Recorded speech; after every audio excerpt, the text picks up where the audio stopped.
एक बार कबीर जी से कुछ लोगों ने पूछा कि आस्तिक कौन है और नास्तिक कौन है। तो कबीर जी ने उनसे प्रश्न किया कि भाई तुम बताओ, क्या तुम ईश्वर को मानते हो? बोले हाँ जी, हम ईश्वर को मानते हैं। बोले क्या ईश्वर है? तो लोगों ने जवाब दिया कि हाँ जी ईश्वर है। आप क्या कहते हैं? तो कबीरदास जी बोले कि ईश्वर नहीं है, ईश्वर कहीं भी नहीं है।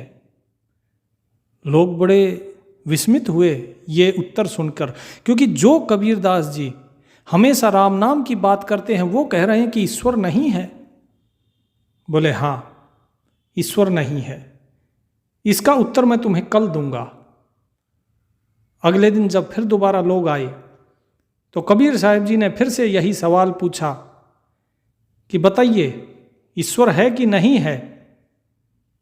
तो उन लोगों ने कहा कि ईश्वर नहीं है। तो कबीर साहब बोले गलत, सिवाय उस ईश्वर के कोई है ही नहीं। तो लोग बोले महाराज ये क्या बात हुई? कल जब हमने कहा कि ईश्वर है तो आपने कहा ईश्वर कहीं नहीं है, और आज जब हम कह रहे हैं कि ईश्वर नहीं है तो आप कह रहे हैं कि सिवाय ईश्वर के और कोई है ही नहीं। तो कबीर जी बोले कि तुम जाओ, इसका उत्तर मैं तुम्हें कल दूंगा। अगले दिन लोग फिर आए, वही लोग फिर आए और साथ में और लोग भी थे। तो उनमें से आते ही जो नए लोग आए थे उन्होंने सोचा अगर हम कहेंगे कि ईश्वर है तो ये कहेंगे नहीं है, और अगर हम कहेंगे कि ईश्वर नहीं है तो कबीर जी कहेंगे कि ईश्वर है। तो क्यों ना ऐसा किया जाए कि हम ही इनसे पूछ लेते हैं कि आप बताइए ईश्वर है कि नहीं है।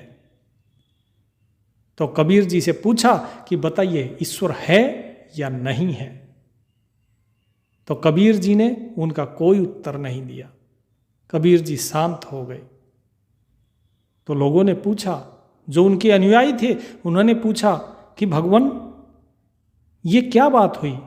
एक ही प्रश्न, किसी को आप कहते हैं ईश्वर है, किसी को कहते हैं ईश्वर नहीं है। तो कबीर जी ने कहा यही भेद है नास्तिक और आस्तिक का। बोले वो कैसे?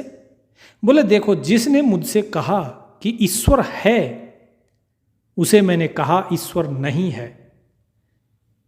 क्यों कहा? क्योंकि यदि उसको मैं कहता कि हाँ ईश्वर है तो वो बिना सोचे समझे ईश्वर के भरोसे बैठ जाता, उस ईश्वर के जिसे वो जानता ही नहीं है। और यदि मैं कहता, अगले दिन जब लोगों ने पूछा मुझसे कि क्या ईश्वर नहीं है, तो मैंने उनसे कहा कि ईश्वर है, क्योंकि वो ये मानते हैं कि ईश्वर नहीं है। और मैंने उनको कहा कि ईश्वर है ताकि वो उसे खोजें, ताकि वो मेहनत करें और वो जाने कि कण कण में वो ईश्वर ही है। और जिस व्यक्ति ने मुझसे ये कहा कि आप बताइए ईश्वर है या नहीं, उसे मैंने कोई जवाब नहीं दिया।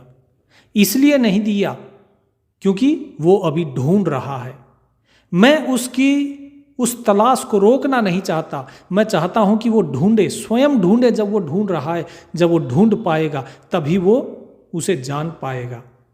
मेरे कहने से वो मान सकता है लेकिन वो जान नहीं पाएगा।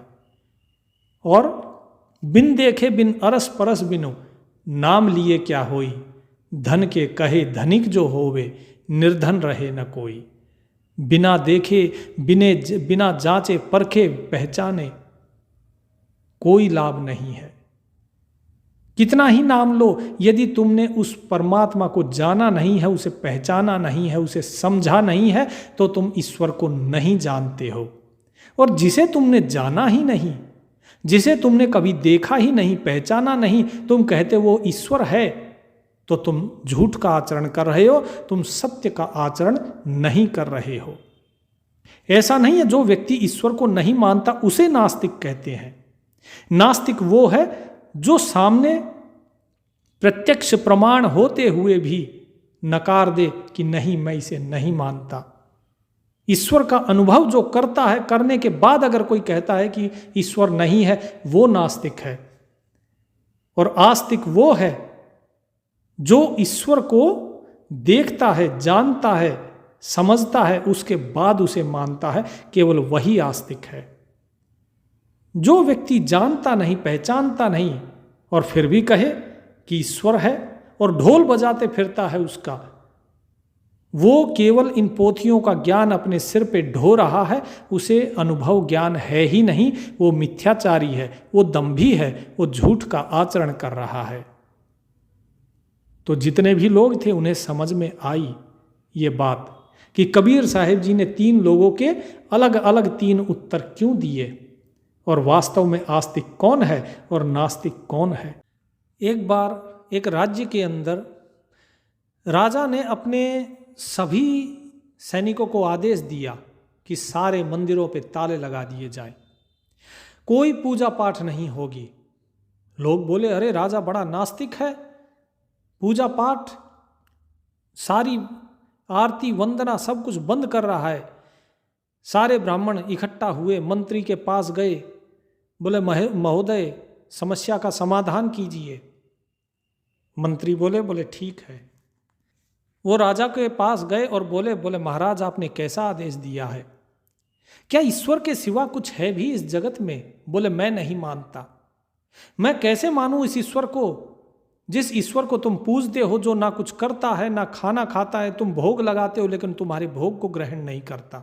मैं कैसे मानूं इस ईश्वर को जो केवल मंदिर में बैठता है, बाकी कहीं वो दिखाई नहीं देता। बोले महाराज लेकिन ये श्रद्धा और आस्था का विषय है, आपको ऐसा आदेश नहीं देना चाहिए।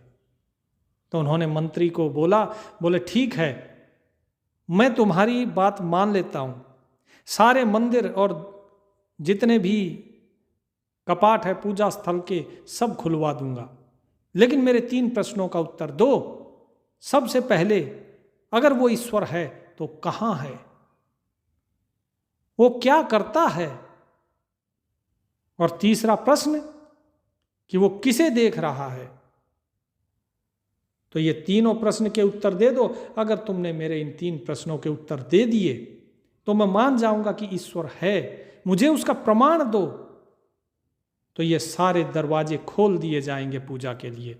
लेकिन यदि प्रमाण ना दे सके और यदि मेरे प्रश्नों का उत्तर नहीं मिला एक का भी, तो ये दरवाजे छोड़ो, जितने मंदिर हैं इन सभी मंदिरों को नष्ट करवा दिया जाएगा।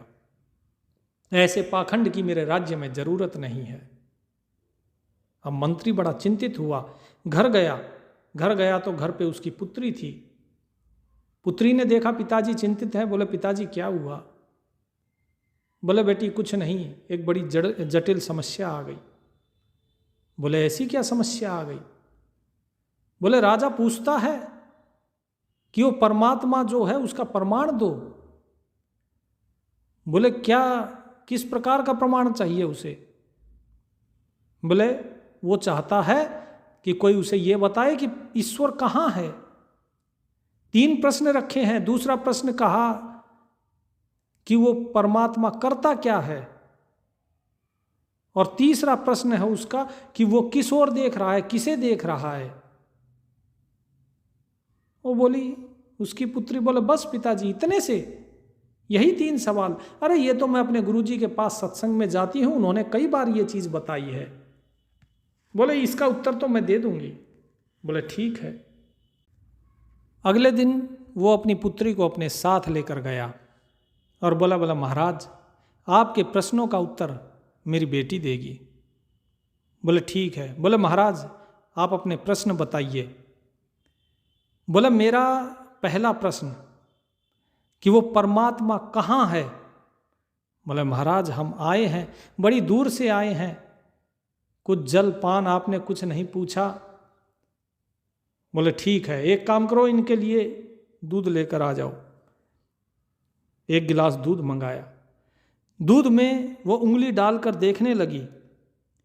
बोले बेटे ये हमने आपके पीने के लिए मंगाया, तुम इसमें उंगली डाल के क्या देख रहे हो?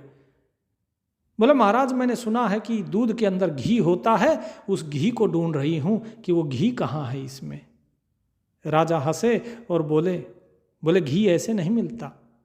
घी के लिए तो इस दूध की दही जमानी पड़ेगी, दही जमाने के बाद इसको मथना पड़ेगा, मथने के बाद मक्खन निकलेगा, मक्खन को गर्म किया जाएगा, ताया जाएगा, तपाने के बाद फिर घी निकलता है। तो जो लड़की थी मंत्री की पुत्री, वो बोले महाराज इसी प्रकार वो ईश्वर हर जगह व्याप्त है, हर प्राणी के अंदर वो ईश्वर है, लेकिन उसे जानने के लिए योग साधना, ध्यान और ज्ञान मार्ग, इन मार्गों के माध्यम से उसे पाया जाता है। इस शरीर को मथना पड़ता है, ज्ञान को मथना पड़ता है, तब उस ईश्वर की प्राप्ति होती है, अन्यथा नहीं तो बताइए आप किसकी प्रेरणा से चल रहे हैं? ऐसा क्या है कि आप चाहते कुछ और हैं लेकिन होता कुछ और है? किसकी मर्जी से हो रहा है? यानी कोई और शक्ति है, अगर उसे जानना है तो अपने आप को मथना पड़ेगा। राजा ने कहा कि ठीक है, मेरे दूसरे प्रश्न का उत्तर दे दो। तो बोले क्या है आपका दूसरा प्रश्न? बोले वो परमात्मा किस ओर देख रहा है? तो जो दिया रखा हुआ था, उस दिए को उसने उठाया। राजमहल में एक दिया रखा था, उसको उठा के और बोले महाराज इसकी रोशनी किस ओर है? बोले इसकी रोशनी चारों तरफ है। बोले इसकी रोशनी कहाँ कहाँ तक है? बोले इसकी रोशनी दूर दूर तक फैली हुई है। बोले महाराज इसी प्रकार उस परमात्मा की नज़र हम सब पर है, वो चारों तरफ देख रहा है, वो हर दिशा में देख रहा है। जैसे इस दिए की रोशनी हर दिशा में है, वो भी हर दिशा में देखता है। जैसे इस दिए की रोशनी दूर दूर तक है, इसी प्रकार उस ईश्वर की नज़र दूर दूर तक है और सब पे है, उससे दूर कुछ भी नहीं, उससे कुछ नहीं छुप सकता। ये प्रमाण है आपके दूसरे प्रश्न का। बोले ठीक है, मैं मान लेता हूं। तीसरा सवाल कि वो ईश्वर करता क्या है? बोले महाराज आप बार बार सवाल पर सवाल पूछे जा रहे हैं, लेकिन मुझे ये बताइए कि क्या आप गुरु हैं? गुरु बनकर आप सवाल पूछ रहे हैं कि शिष्य बन के आप सवाल पूछ रहे हैं? तो राजा ने विनम्रता दिखाते हुए कहा कि मुझे शिष्य समझ लो, कि मैं शिष्य बन के सवाल पूछ रहा हूं। राजा ने सोचा कहीं ऐसा ना हो कि मैं इसको बोलूं कि मैं गुरु बन के सवाल पूछ रहा हूं और ये उल्टा मेरे से ही पूछ ले। तो कन्या भी बोले महाराज अगर आप शिष्य बन के सवाल पूछ रहे हैं तो शिष्य ऊपर सिंहासन पर बैठ के सवाल नहीं पूछता है। गुरु का दर्जा ऊंचा होता है और शिष्य का नीचे होता है। आप नीचे आइए, मुझे ऊपर बैठने दीजिए, फिर मैं आपके इस सवाल का जवाब दूंगी। राजा ने कहा ठीक है, लेकिन याद रखना यदि तुम्हारा उत्तर समुचित नहीं हुआ तो इसी तलवार से तुम्हारा सर धड़ से अलग कर दिया जाएगा। उस कन्या ने कहा, बोले महाराज मंजूर है। वो जाकर जो मंत्री की पुत्री थी सिंहासन पर बैठ गई और राजा नीचे खड़ा हो गया। बोले अब दो मेरे सवाल का जवाब कि वो परमात्मा क्या करता है। बोले महाराज अब बताने के लिए बचा ही क्या है? बोले अर्थात? बोले महाराज आप स्वयं देख रहे हैं कि मैं नीचे खड़ी थी, एक मंत्री की लड़की, उसको देखिए सिंहासन पे बैठा दिया और सिंहासन से राजा को उतार के मेरी जगह खड़ा कर दिया। वो परमात्मा यही करता है, उसे रंक को राजा बनाते और राजा को रंक करते देर नहीं लगती। इतिहास उठा के देख लीजिए, कहाँ युधिष्ठिर और कहाँ जंगल में जाके उन्होंने वनवास भोगा, अज्ञातवास भोगा। कहाँ राम राज्य मिलने वाला था और राजा राम से वनवासी राम हो गए। कहाँ रावण तीनों लोगों का विजेता, लंकापुरी का राजा, और देखिए उसकी क्या गति हुई, उसके कुल को कोई पानी देने वाला भी नहीं बचा। साहेब कहते हैं 1 लख पूत 1.25 लाख नाती, ता रावण घर दिया न बाती। तो महाराज उस परमात्मा के पास कोई ऐसी चीज नहीं है जो वो नहीं कर सकता। वो राजा को रंक और रंक को राजा बना देता है। यही खेल वो परमात्मा कर रहा है। अगर आपको आपके सभी प्रश्नों के उत्तर सही सही मिल गए हो तो मेरी आपसे आज्ञा है कि आप अपना आसन ग्रहण कीजिए और सभी मंदिरों के कपाट फिर से खुलवा दें। तो राजा ने उस लड़की की बड़ी तारीफ करी और उसे इनाम दिया। और उसके बाद वो राजा वो स्वयं भी साधना करनी उसने शुरू करी और प्रभु के अंदर उसका विश्वास हुआ। तो आस्तिक वो नहीं जो ईश्वर को माने, बल्कि आस्तिक वो है जो उस ईश्वर का अनुभव करे तब उसे माने। और नास्तिक वो नहीं जो ईश्वर को ना माने। नास्तिक वो है जो ईश्वर को देखता है, उसका प्रमाण देख रहा है और प्रमाण देखने के बाद भी उसे नहीं मानता, उसे नास्तिक कहते हैं।